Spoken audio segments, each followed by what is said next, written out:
With us today is Bob Oechsler, and Bob has a long and varied past in the field of ufology, everything from being a private researcher to being a director with MUFON.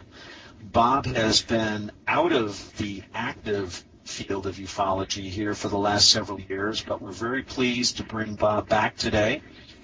And we are going to go through and discuss with Bob his background, his encounters, and the information that he has, people he has met, and so forth. So, Bob, we welcome you. Thank you, Chris. Delighted to have an opportunity after so many years, essentially away from active involvement in the field, to come back and, in essence, reflect on what I learned over several decades of involvement in research and investigation. Great. And what was your background before you got into UFOs, unless, of course, UFOs was of interest to you when you were a kid? But what was your professional background, and from that, how did that lead into your interest with UFOs and ufology? That's a difficult one, actually, to even begin to start with. I really was totally unfamiliar with UFOs growing up, and just to kind of encapsulate a time frame for everyone, I graduated from high school back in the late 60s, 1967, and had participated in the Vietnam War. My father was a chief senior pilot in the Air Force, and I remember running across something about UFOs once and asking him, and he basically shut me out. Had absolutely no interest in speaking about it at all. Not that, and he wouldn't even convey whether or not he had any kind of belief in it, or whether he had any unusual encounters in all of his tenure in the Air Force, which I thought was rather strange. It kind of left just a little thought in the back of my mind that maybe there really was something going on, but it wasn't worthy of discussion, perhaps. And so I pretty well set it aside. In the mid-'70s, I started working with NASA. My area of expertise had developed into the field of robotics, and that would evolve into developing a robotics firm that was actually a collective of some 8 companies that I put together in a consortium to develop some.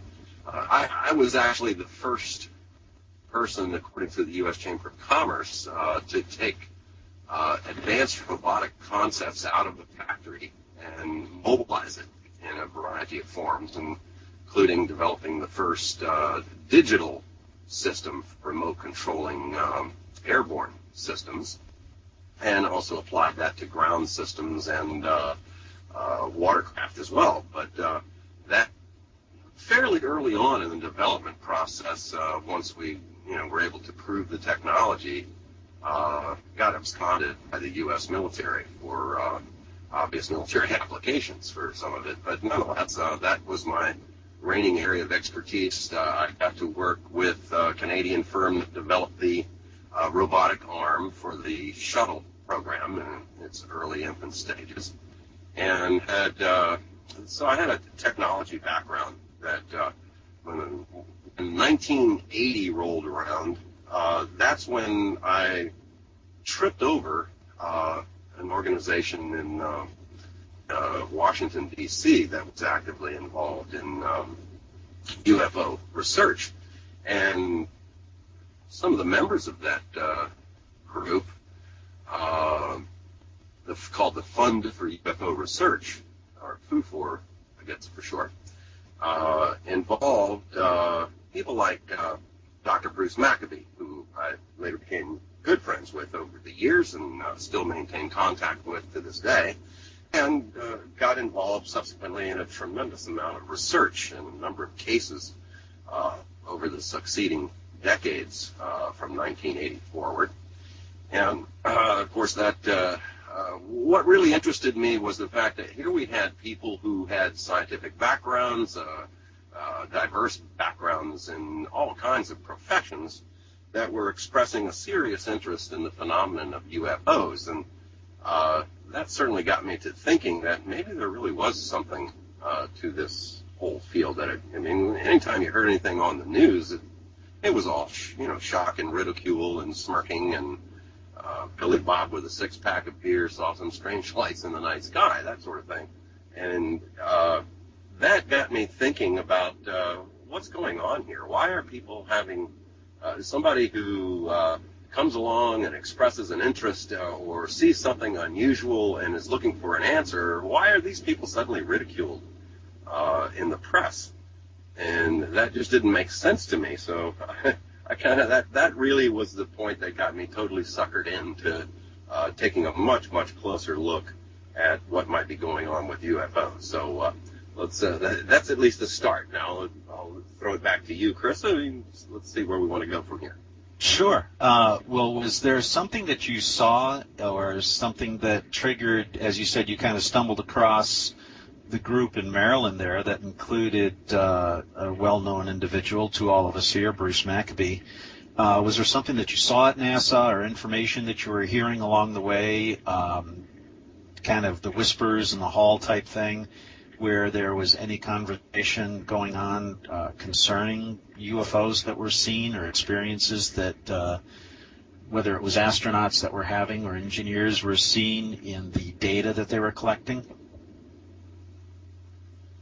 Well, I suppose if I reflect back to the late 60s and our grand push from President Kennedy to go to the moon, really that was kind of the first glimpse that we had of a space program. I mean, I do remember back earlier when Sputnik, so I did get to see Sputnik go flying over, which was the first time that we'd actually technologically send something up into space, we meaning mankind.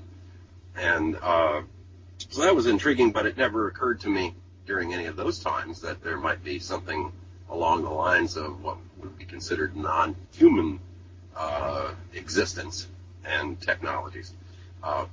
In 1980 or thereabouts, I ran across a flyer for a conference on UFOs, which is how I had discovered the Fund for UFO Research.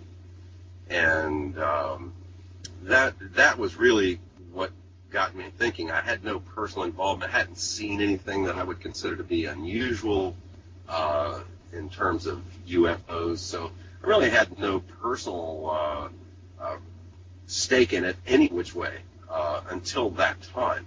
But as I got involved in some of the meetings and that I attended and went to the conference that the Fund for UFO Research had put together, I began to realize that there were a lot of people who, throughout history, at least the previous 40 years or so of history at that time, who had made some pretty wild claims, including things of personal involvement with, I guess you would describe as an alien species, an entirely different type of humanoid with apart from human beings, which I had no proof. It was all just, the different things. I found books that had been written and started doing a little bit of research to find out what was going on. And the papers that the Fund for UFO Research had published is what really got me delving in to see what did people know, what were people saying, what's going on here? Is there something that, and why is this all being kept from public knowledge? That started my research end of it. Investigation-wise, I got more actively involved shortly after my initial involvement with the Fund for UFO Research, in taking a look at specific cases. And I had discovered that there were unusual things that happened very close in my own backyard, essentially, around Annapolis, Maryland, and all around the Washington, D.C. area. And in the papers that I read from the Fund for UFO Research, I had discovered that there had been some extraordinary events that had been recorded even on radar back in the early 1950s, right here in Washington, D.C. And so I began to realize that there was a body of evidence that suggested that something else was going on, that suggested that perhaps we are not the only intelligent species in the cosmos. And considering the fact that whoever they were and wherever they came from, technologically had to clearly be more advanced than us in order to get here. We weren't going to visit them, they were coming to visit us. So that, again, was a point of great intrigue for me. And so I started to get involved actively in investigations with some of the other teams and Bruce Maccabee and some of the things that he was doing. And since I had this expertise in a variety of related fields to robotics, including optics systems, and of course Bruce Maccabee is an optical physicist, so we had a camaraderie right from the start as far as that was concerned. And there were a number of other people there as well who had various backgrounds in technology that were applying their investigative tools to unraveling things, and some were basically, their sole purpose was to, in essence, debunk what was being claimed as UFO activities. And that intrigued me as well. So I began to realize that there was almost like a war going on between those who seemed to believe and those who didn't believe. And it gave rise to the issue of, well, what is reality and what is belief? And that's really the core of what got me really interested in UFOs and trying to get to the bottom of, is this real? What is real? And what is indeed going on? Where would you like to go from here? Sure. Well, I can see how that connection would be for you, being heavily involved in engineering and robotics, and you're looking at something that appears to be so superior to anything that you've seen or worked with. I guess from the group of people that you're working with there, then I believe at that point in time, Maccabee had personal experiences in terms of sightings and data provided to him. Had you had any personal experiences by this point in time, or is that yet to come? I probably have to say I did not have any genuine personal experience that I would describe as interesting, and certainly nothing in the way of what anybody might describe as a visitation of sorts. And the work that I had done through NASA, while much of it was relatively classified at the time, certainly didn't give rise to any indications that I was that I had any personal experience. It probably wasn't really until I started getting involved in more extraordinary cases. Probably the first one where I really got to start applying my expertise to would have been the Gulf Breeze sightings that started initially back in 1986, and in 1987, a local builder there by the name of Ed Walters had some extraordinary encounters that he had recorded on an old Polaroid film camera, the old type that where you take a picture, you pull out the sheet, and you peel it apart, and you wait 60 seconds or something and peel it apart, and then you put a fixer film over top of it, and then you're left with a picture. And he had taken quite a series of these photographs of some unusual objects that were appearing in his local area there. And I mean, the story exploded into a lot more than that, and I ended up taking more than a dozen extended trips down to the Northwest Florida Panhandle to do on-site field investigations involving a phenomenon that went on for years and involved literally hundreds of photographers using video, film, every kind of type of recording device that was available to record incidents that were occurring on a regular basis. I subsequently got involved with Dr. Dan Oberlade, who now deceased, unfortunately, but he was one of the top psychiatrists in the country. He was the president of the Psychiatric Association out of San Francisco, and lived there in this little town of Gulf Breeze, and had 24 families that were patients. We tend to call them cases, I guess, but these were families that had strangely migrated to this little peninsula town outside of Pensacola from all over a wide area of geography, most of whom didn't really, I mean, you could trace little bits and pieces of things as to why they ended up in this little town, but they all essentially migrated to this area and had a history that at the time I met Dan Oberlade of a couple of years of involvement with a non-human intelligence that was coming and visiting them. I guess we kind of tend to call it abducting them, conducting various experiments, and then basically wiping the memories of the occurrences from their minds. And it opened up my eyes to what became the abduction phenomenon. I mean, I was initially interested because of the technology and these crafts and these wonderful pictures that were being taken by so many different photographers. I mean, I even had the occasion over a couple of years to take 4 separate television camera crews from around the world, including network television camera crews in the United States. They're on location, and in every case they were able to get their own live footage. So it really begged the question, you talk to people and you say that, well, UFOs are real. What they are, you have to be determined, I suppose, but the fact is that this is a genuine phenomenon, that these things are actually going on. Whatever it is that's going on, there's evidence left behind, quite a bit of evidence, in fact. And people will say, well, how come I don't hear it on the news? I said, well, probably because you don't watch all the news channels every day. Because it certainly gets recorded, and it certainly gets broadcast, and it's out there in abundance. So that was one shocking thing, and these television crews were not attempting to ridicule the events that were going on. They were merely interested because it's an intriguing news story.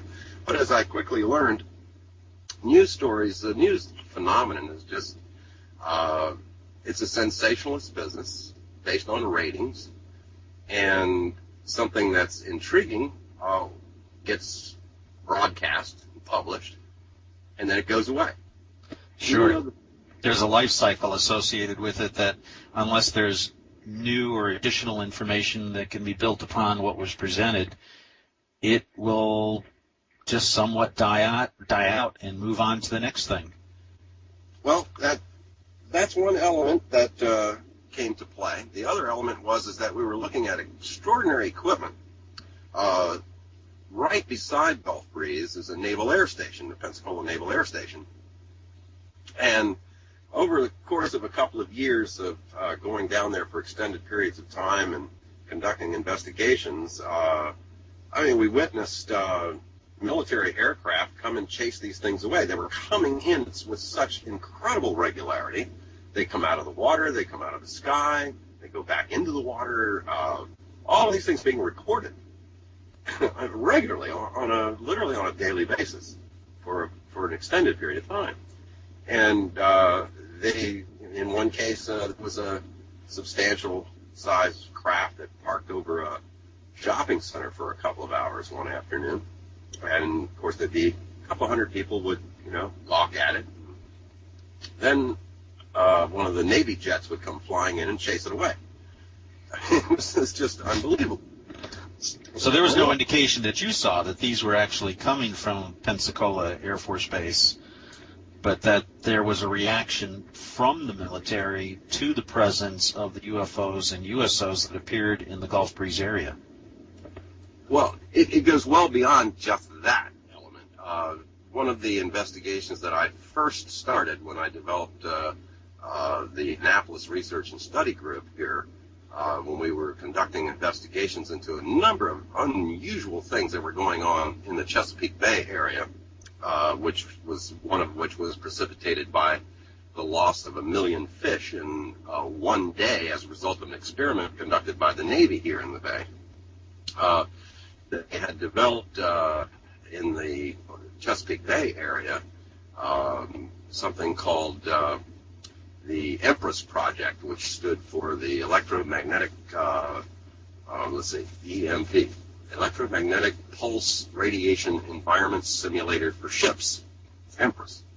And it's just a fancy term for an electromagnetic pulse generator that sent out 1 million volt shocks into the water, which obviously you send a 1 million volt shock into the water, you're certainly going to cause some disruption to the ecosystem. Which End up with the world's biggest fish fry, yeah. Well, that was one of the side elements to it. Another was they ended up having to close down a bridge because they, in essence, turned the pilings for the bridge into tuning forks, and it shook the deck loose. The concrete cracked, and they had to put steel collars. Close it for about 3 months. They had to put steel collars around the piers so that they could hold the bridge together. Oh, wow. Yeah. And anyway, to bring the story back down to Gulf Breeze, is that suddenly started appearing in Pensacola Bay and on land a variety of pieces of equipment that I had recognized from my research in Chesapeake Bay. They had these electromagnetic pulse generator systems set up down there. Okay, now what's going on? And began to think that, are we looking at a war going on here? I wasn't sure exactly what was going on. Who had set up the systems in Gulf Breeze? To the best of my knowledge, it was all run by the Navy. But the Army was involved as well, as we would later see when we saw some of their trucks and equipment there. They had tremendous eavesdropping equipment, portable eavesdropping equipment that was brought in on trucks and elevated on towers, all looking around into the water.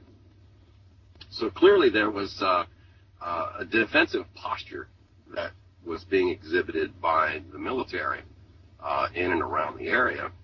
And keep in mind, this was going, we're having, I guess you'd have to call them UFO just because of the fact that they are unidentified flying objects that were appearing on a daily basis, and in numbers too. It wasn't just like one craft. I mean, frequently there would be, like 5 of them that would come in. And this was all being recorded on film and video, and Dr. Maccabee and I had set up camp down there one summer for an extended period of time with all kinds of equipment. We were finding that we needed to pull in Geiger counter equipment, electromagnetic detection devices of all kinds, because we would have incidents where a craft would come in over a pond and for whatever reason suck water out of the pond, and it would leave a signature in the trees in the surrounding area that was detectable on electromagnetic devices. So from a technology standpoint, it was absolutely fascinating an environment to be. It was a laboratory that was active and ongoing. So that really got the attention of everyone. Sure. Just a quick question here for you. Was your interest in research that you're conducting at this point in time just personally based, or had you joined MUFON at this point in time? And then also from Dr. Maccabee's involvement, having been a researcher and an officer for the Navy, I guess the same question as to why he was down there. Was it his own personal interest in research, or do you believe he was there on an official basis? Well, our involvement began when Ed Walters had found, local MUFON had found Ed Walters in these pictures that he was taking. And Ed wanted to have a top photo analyst take a look at the pictures for him. And that's how Maccabee got involved. And I had been involved in the Fund for UFO Research, as I mentioned, prior to my involvement in MoveOn, but closely after involvement in the Fund for UFO Research, I did in fact get involved with MoveOn and studied their investigators and manuals and learned all about the organization and what they were attempting to do. And so I certainly subscribed to that effort as well. And when Maccabee brought the pictures that Ed had taken to the Fund for UFO Research, and we started to analyze them, I was intrigued because there was one of the individuals thought they were fake. And he was, explaining why he thought they were fake. Now, keep in mind, these are Polaroid pictures that were taken initially. And then, sure. And then a videotape. Ed also shot a videotape right in his backyard of a craft that was flying right behind the high school. Now, clearly, I mean, and this is a pretty clear video. The object in the video flying around, it wasn't like streaking out of sight. This was hovering and just motion. The motion was just kind of floating around in the field behind his house, behind the high school there. Right. And this is prior to any national exposure to what was happening in Gulf Breeze, correct? Yes, definitely. Oh, yeah. Well ahead of all of these. Well before that. Yep. Yeah. And so I remembered that these pictures were taken with a Polaroid camera, and I was familiar with that particular camera. And so I knew that the rollers caused certain aberrations in the film, especially if the film was aged. And as it turns out, Ed was a rather thrifty individual, so he thought nothing of buying exposed film. You see, as a custom builder, he kept this portable Polaroid camera with him all the time, simply because he took pictures in the progress. He had a lot of different subcontractors that were involved in these houses he was building, and he would go in and take pictures after they had finished and before the next crew came in to do theirs, so that if somebody messed something up, he could attribute liability and get the proper parties to come and fix what was messed up. This was the sole reason he kept the camera in his truck all the time. And as fortune would have it, because of that, he was able to get pictures of these objects that were flying around. Little did he know at the time that the reason they were flying around so close that he could take pictures of them is that he was one of their subjects of interest, which is another story altogether, which blossomed later in the investigation. And of course, when I found out with Dan, I met Dan Overlade because he had become one of Dan Overlade's patients or subjects, clients, or something to that effect. So that sort of brought that element of it together.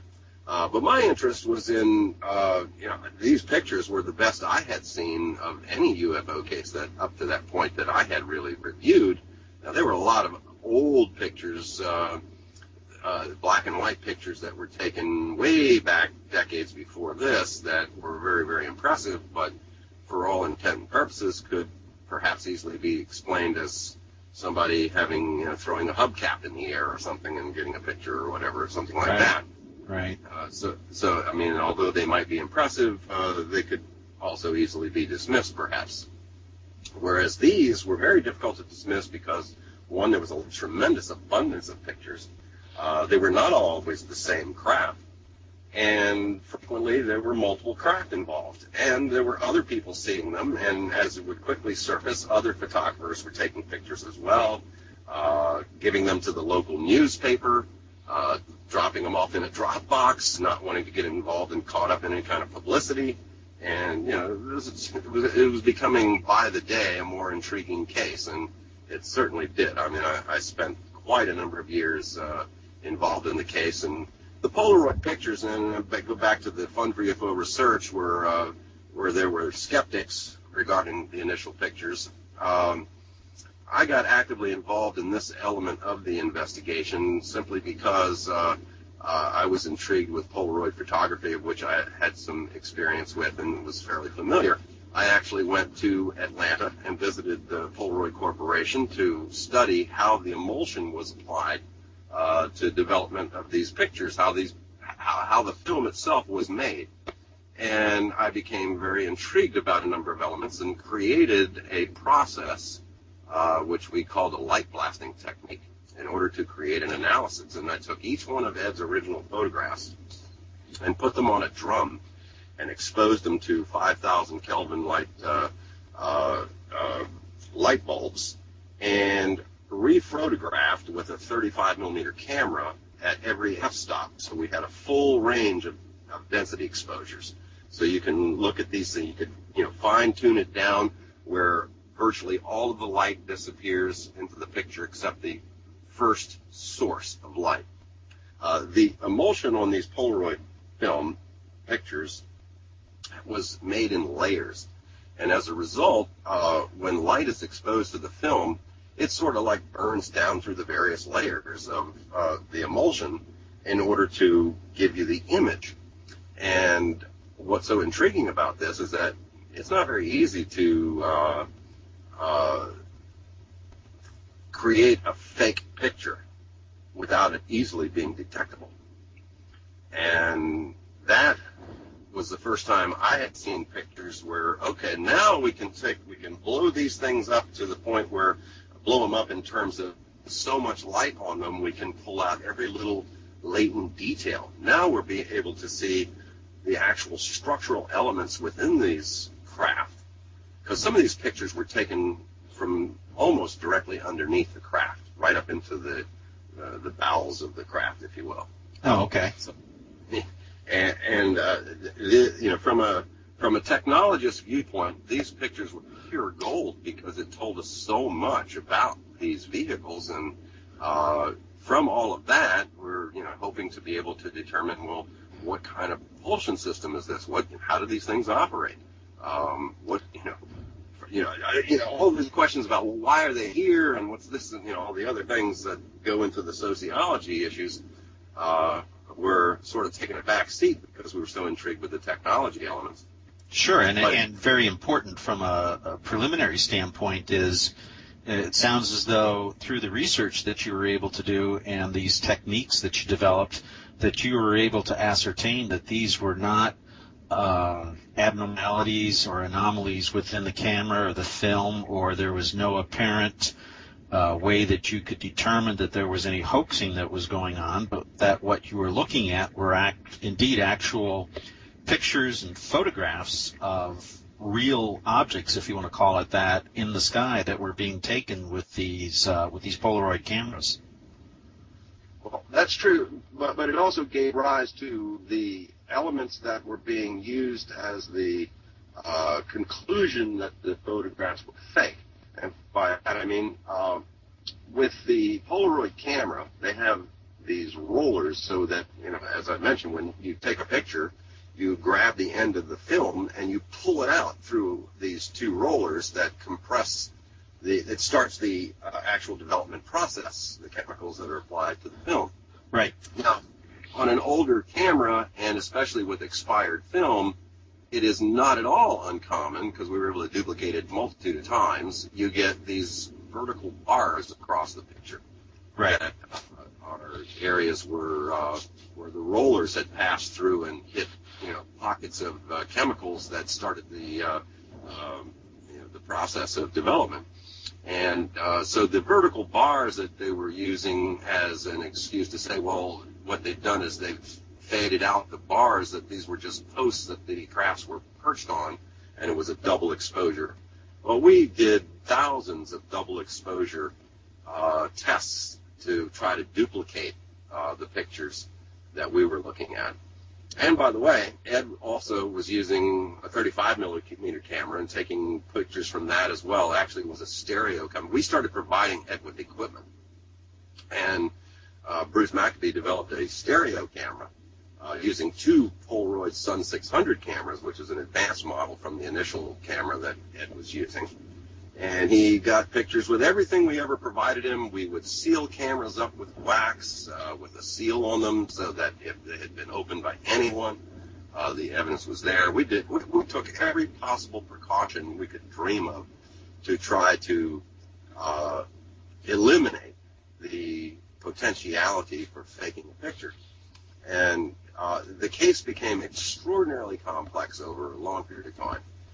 One of the things that came out of it that to this day leaves many scratching their heads, including myself, was that on one event, Ed actually got abducted while he was taking pictures. I say abducted, meaning a craft came in, he's taking pictures, a blue beam comes out of the craft and starts depositing these little short creatures onto the beach.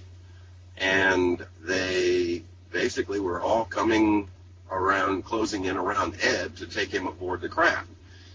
They had a device which we subsequently learned is essentially called a monorod neurocontrol device, which dispenses a pulse of some form of electromagnetic energy. Perhaps it's a blast of plasma.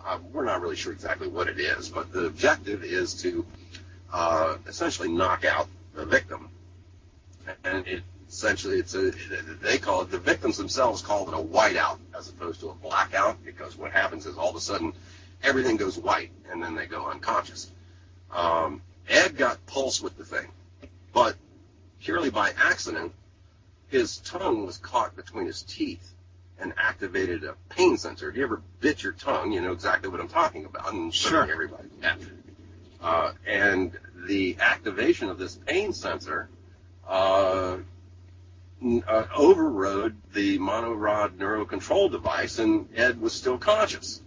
He grabs one of these creatures around the neck, and subsequently was able to get some biological debris under his fingernails, which we were then able to retrieve and ship off to a laboratory at the University of South Carolina to do mitochondrial DNA analysis. The results that came back were surprising to everyone. It didn't take a scientist to conclude that it was organic material. We had it in a little vial. You open the vial up and just take a whiff of it, and you can tell it is indeed organic. Very pungent odor. The material turned out to be something that, to my knowledge, science had not encountered before, which was a silica-based organism as opposed to a carbon-based. Very, very intriguing. Wow. Later, through the investigation, we learned that these little creatures that were coming down here were, in fact, synthetic biological androids. Not the true intelligence behind whatever was interested in Ed and his life, and the rest of the sociology that goes on from there. But they were synthetic biological androids dispensed to basically obtain the subjects of their study, and Ed certainly was one of those. And the what they used, so since Ed did not get knocked out by this pulse, you might be asking the question, well, then what happened next? And I don't want to leave everybody hanging, so I'll explain that little portion of it as well.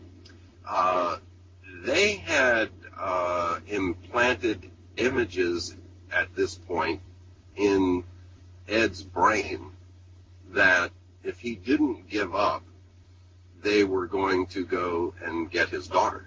And they were showing him images of his daughter back at the house, which was literally a quarter of a mile away. Right. And at that point, Ed gave up and submitted to the abduction. So that's an extraordinary story, one of just many. That's just one incident that went on by the dozens on a regular basis over a period of years there. And, I mean, that case alone took up so much of my time and got me so fully immersed into the UFO phenomenon, and that it just simply added so much more to the research that I had done with the Chesapeake Connection, which we haven't even discussed yet, or how that started, that kind of brings much of this together as to how a fairly rational, intelligent human being could find himself so fully immersed in something called, something like an alien phenomenon. Sure. I mean, now you're being presented with data. You've got photos and information that you've been able to replicate, that you've been able to test. You've been able to speak to the individuals, and all of the information that's coming your way, or at least most of it coming your way, seems to be corroborative and supportive of what others are seeing. Especially, I love the stereo cameras that Dr. Maccabee put together, or this information and testing that you were able to do with the material that came out from under the fingernails of Ed and taken to test in South Carolina there.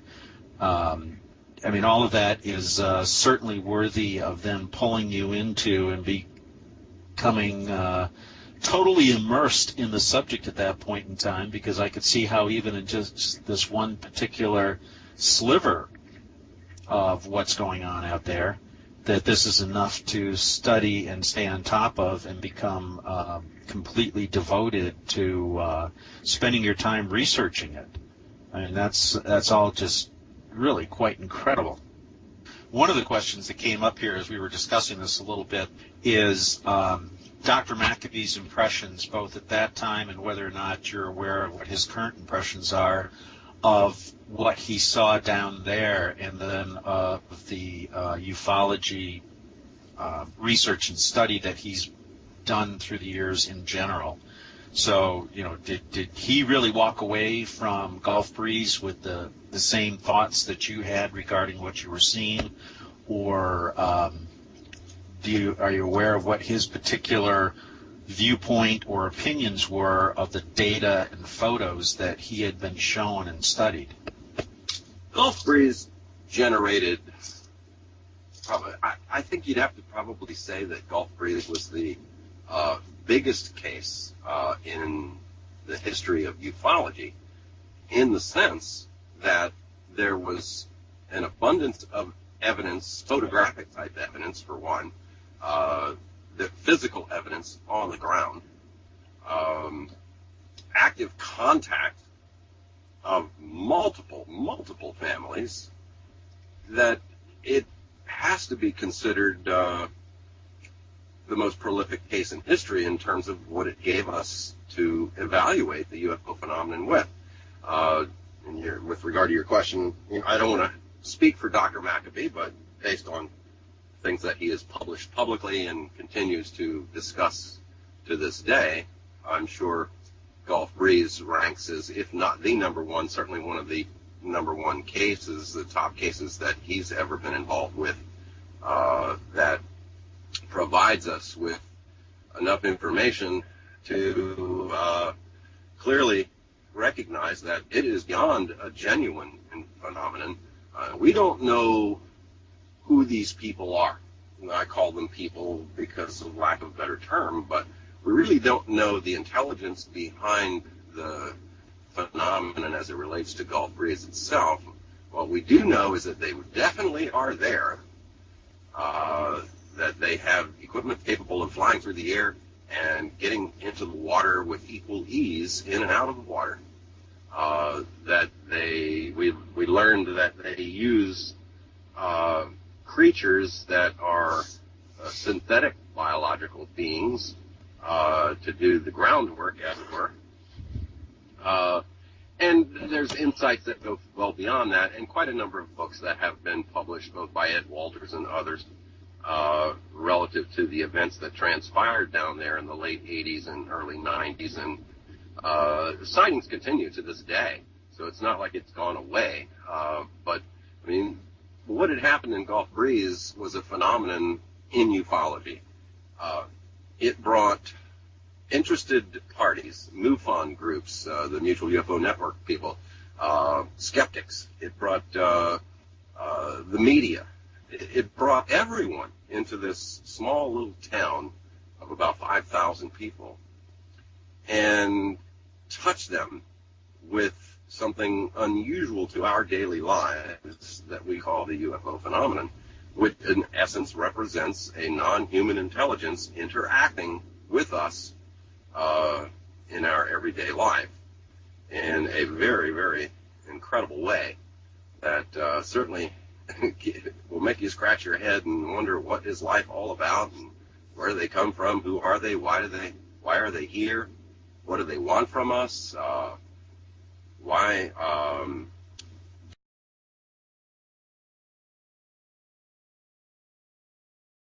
With us today is Bob Oechsler, and Bob has a long and varied past in the field of ufology, everything from being a private researcher to being a director with MUFON. Bob has been out of the active field of ufology here for the last several years, but we're very pleased to bring Bob back today. And we are going to go through and discuss with Bob his background, his encounters, and the information that he has, people he has met, and so forth. So, Bob, we welcome you. Thank you, Chris. Delighted to have an opportunity after so many years, essentially away from active involvement in the field, to come back and, in essence, reflect on what I learned over several decades of involvement in research and investigation. Great. And what was your background before you got into UFOs, unless, of course, UFOs was of interest to you when you were a kid? But what was your professional background, and from that, how did that lead into your interest with UFOs and ufology?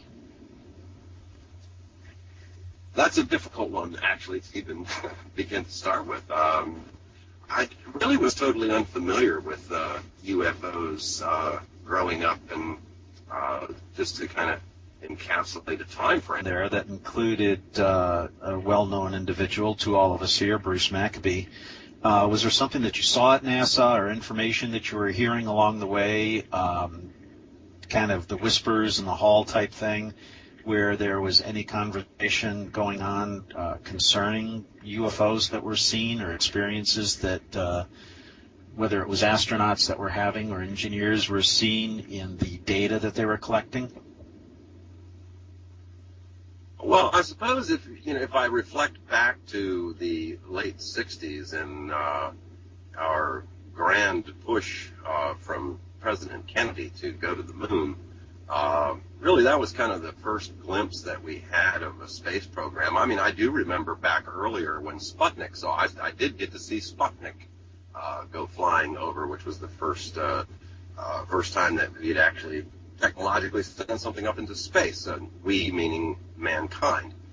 And so that was intriguing, but it never occurred to me during any of those times that there might be something along the lines of what would be considered non-human existence and technologies. In 1980 or thereabouts, I ran across a flyer for a conference on UFOs, which is how I had discovered the Fund for UFO Research, and got involved subsequently in a tremendous amount of research and a number of cases over the succeeding decades from 1980 forward. And of course, what really interested me was the fact that here we had people who had scientific backgrounds, diverse backgrounds in all kinds of professions, that were expressing a serious interest in the phenomenon of UFOs. And that certainly got me to thinking that maybe there really was something to this whole field. I mean, anytime you heard anything on the news, it was all shock and ridicule and smirking, and Billy Bob with a six-pack of beer saw some strange lights in the night sky, that sort of thing. And that got me thinking about what's going on here. Why are people having somebody who comes along and expresses an interest or sees something unusual and is looking for an answer, why are these people suddenly ridiculed in the press? And that just didn't make sense to me. So I kind of, that really was the point that got me totally suckered into taking a much, much closer look at what might be going on with UFOs. So that's at least a start. Now I'll throw it back to you, Chris. I mean, let's see where we want to go from here. Sure. Well, was there something that you saw or something that triggered, as you said, you kind of stumbled across the group in Maryland? And for everyone, I graduated from high school back in the late 60s, 1967, and had participated in the Vietnam War. My father was a chief senior pilot in the Air Force, and I remember running across something about UFOs once and asking him, and he basically shut me out. Had absolutely no interest in speaking about it at all. Not that, and he wouldn't even convey whether or not he had any kind of belief in it or whether he had any unusual encounters in all of his tenure in the Air Force, which I thought was rather strange. It kind of left just a little thought in the back of my mind that maybe there really was something going on, but it wasn't worthy of discussion, perhaps. And so I pretty well set it aside. In the mid-'70s, I started working with NASA. My area of expertise had developed into the field of robotics, and that would evolve into developing a robotics firm that was actually a collective of some 8 companies that I put together in a consortium to develop some.